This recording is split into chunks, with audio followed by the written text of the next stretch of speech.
Dalam keheningan malam, di waktu orang sudah mula melabuhkan tubuh untuk berehat, sekumpulan anak muda sedang berlatih ilmu persilatan.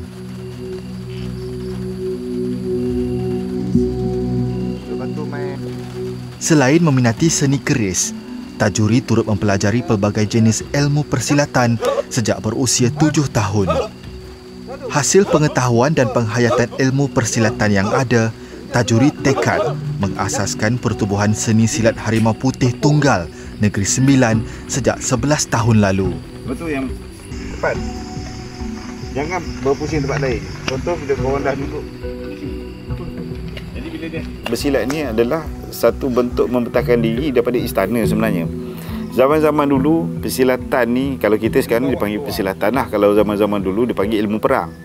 Jadi ilmu perang ataupun ilmu mempertahankan diri kebanyakan adalah daripada istana. Sebab istana ni dia yang akan melahirkan seorang pejuang, dia melahirkan seorang pendekar yang akan menjaga kerajaan dia. Daripada situlah keris-keris ni diajar di dalam istana, termasuk dengan lembing apa semua, dengan senjata-senjata lain. Jadi di situlah kebanyakan silat-silat yang diajar, termasuk dengan silver keris, adalah daripada pendekar tu sendiri. Keris dengan silat, silat dengan keris. Dia tak boleh lari daripada dua tu sebenarnya. Sebab pendekar tu sendiri membawa keris. Jadi daripada konsep itulah sendiri, pendekar tu bermain dengan keris, bersenjatakan keris. Ni bin. Sebab kita bernikam kat sini. Sebab dia nak kekuatan daripada ilmu persilatan dan keris cukup sinonim dan saling melengkapi antara satu sama yang lain. Kedua-duanya merupakan lambang dan identiti bangsa Melayu. Rata-rata pelajar Tajuri sanggup hadir dari dalam dan luar daerah Port Dickson untuk mempelajari seni silat yang diajar oleh Tajuri. Penggunaan keris di dalam seni mempertahankan diri adalah sesuatu yang harus dipandang tinggi. Tangan ni dia mesti main blocking. Kalau main tu, jangan tangan kat sini. Keris ni memang cakap simbolik lah untuk orang pesilat dan juga orang Melayu lah. Kalau kita pelatihan mesti nak kena pakai keris lah. Kalau tak ada keris, macam mana kita nak latih kan? Jadi keris ni dia banyak kegunaan dia sebenarnya. Latihan dan gerak pencak keris membayangi kelincahan dan kepantasan pemakainya. Pelajar silat perlu mendalami dan memahami sifat kewujudan keris itu sendiri. Ia berfungsi untuk mempertahankan penggunanya, namun ia juga sejenis senjata ampuh yang mampu mengundang maut jika disalahgunakan. Semuanya bergantung atas niat pemiliknya. Perkara yang mudah, nak kena ada kefahaman tentang keris, selok-belok keris. Jadi nak kena faham betul-betul cara mana nak hunus keris, nak libas, nak tores. Itu semuanya ada teknik-teknik dia. Untuk belajar silat 6 bulan dia orang kena belajar asas saja. Lepas habis asas 6 bulan tu, dia orang akan pergi ke peringkat yang kedua untuk senjata. Dia mengambil masa 1 tahun.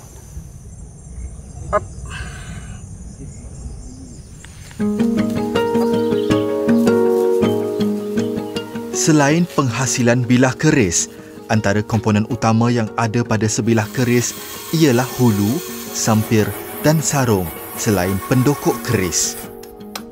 Antara kerja tangan keris yang dihasilkan oleh Tajuri ialah daripada jenis keris Bugis Riau, Malela, Anak Alang Minang dan Tumbuk Lada Minang.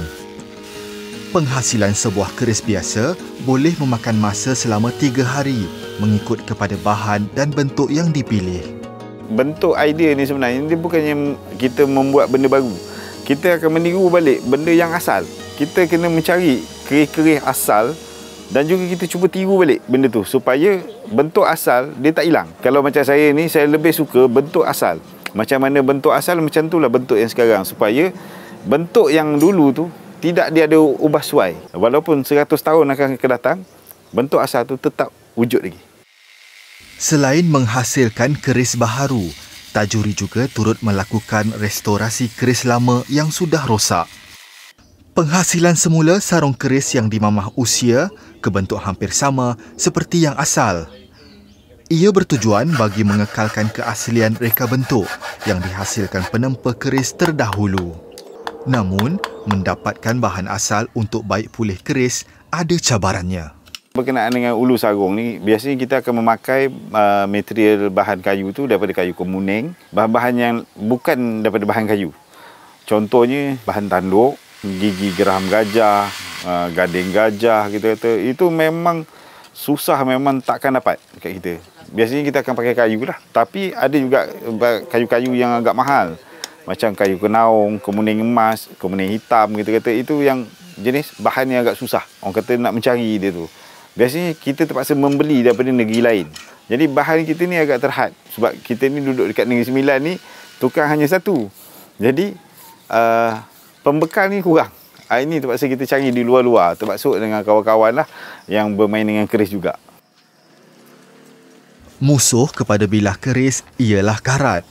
Oleh itu, pemakai atau penyimpan keris perlu mengetahui tata cara penjagaan keris. Seeloknya, keris boleh dibersihkan memadai setahun sekali agar tidak merosakkan pamor keris.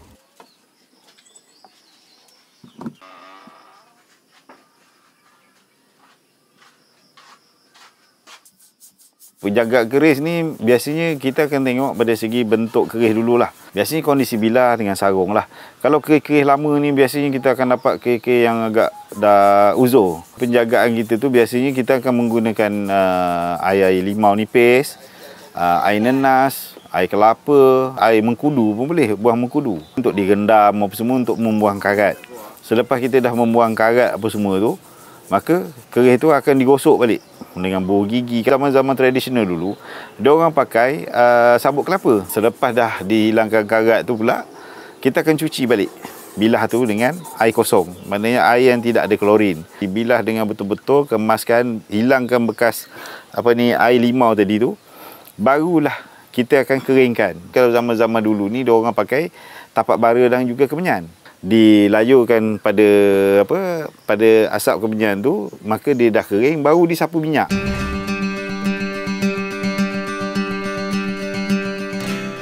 Buat masa kini, Tajuri merupakan satu-satunya penempa keris di Negeri Sembilan. Dia turut bekerjasama dengan Perbadanan Kemajuan Kraftangan Malaysia, Cawangan Negeri Sembilan dan Galeri Diraja Tuanku Jaafar, Seremban dalam memartabatkan keris sebagai khazanah warisan negara. Permintaan dia memang tinggi. Boleh katakan permintaan tu sentiasa ada keris ni, sebab keris ni diibaratkan satu material budaya yang cukup-cukup laku. Setiap majlis pun ada menggunakan keris, orang naik pelamin guna keris, souvenir pun guna keris, banyak. Jadi permintaan dia memang tinggi. Cuma kita agak macam pertukangan dekat Malaysia ni dia agak kurang sikit ni, sebab kan tukang dia tak ramai lah, kita kata. Production kita agak kurang. Cuma permintaan tu memang tinggi. Assalamualaikum. Waalaikumsalam. Wah. Bang, Abang Tajuri. Ya, brother. Kemahiran Tajuri dalam menghasilkan bilah keris yang berkualiti diakui dan dipercayai oleh pengumpul keris tegar serta pelanggan yang kerap mendapatkan khidmatnya. Kalau keris ni, kalau kita nak buat pusaka, ini keris anak alang kita kata. Ni keris anak alang ni rupa macam ni lah.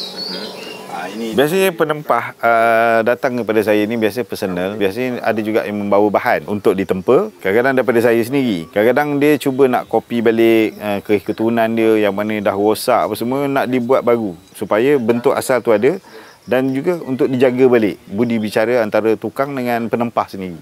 Macam mana kehendak dia, dan juga tukang akan memberitahulah, andai kata dia mampu buat, dia akan buat. Kalau tak mampu, kita terpaksa hantar kepada tukang lain yang mampu buat benda tu. Keris ni antara yang perlu preserve kan kita untuk generasi yang akan datang. Kalau tak silap saya, dekat Semenanjung ni berapa orang yang boleh tempah keris macam ni. Kalau keris perhiasan banyaklah untuk tourism kan. Ini khas untuk turun-temurun. Dibuat berdasarkan background kita. Macam saya Bugis. Saya nak ada special antara trademark Bugis. Sebab tu saya cenderung ke arah keris. Jadi saya tak salah orang lah. Rujuk pada Encik Tajuri. Dan juga cantik, hasil dia pun halus. Setakat ni saya dan rakan-rakan saya bukan salah satu orang lah yang berpuati lah pernah menempah dengan beliau. Bergelar pembuat keris sepenuh masa sememangnya bukan tugasan mudah. Terlalu banyak cabaran yang harus dilalui Tajuri dalam memastikan jalan yang dipilihnya benar-benar berbaloi. Senjata tradisional keris tidak harus dilihat sebagai senjata purba semata-mata, namun sebagai legasi bangsa rumpun Melayu. Tajuri berhasrat untuk terus memberi pendedahan dan pengajaran bagi mengekang budaya fobia keris dalam kalangan masyarakat Malaysia. Keris memang sentiasa ada peminat dan juga sentiasa ada permintaan. Pekerjaan adalah limited. Memang tukang keris tak ramai. Jadi kita kena wujudkan tukang-tukang baru supaya tukang lama bila andai kata dia dah tak ada pengganti dia. Ini yang selalunya terjadi pada tukang-tukang lama, kebanyakan waris-waris ataupun orang tak nak mewarisi kepandaian tukang tu sendiri. Itu yang sayangnya. Tajuri turut menjelaskan keunikan keris juga menampilkan ciri-ciri kekuatan, kehebatan, kemuliaan, kegerunan dan kemistikan yang diperjelaskan menerusi aspek fizikal dan rohani.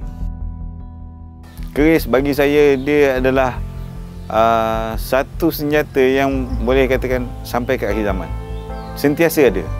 Sentiasa ada permintaan, sentiasa ada orang yang akan memakai. Ini yang pentingnya, Melayu takkan hilang di dunia. Bila hilang Melayu, maka hilanglah keris. Tapi yang penting sekarang ni, jadilah Melayu tu sendiri untuk kenal keris.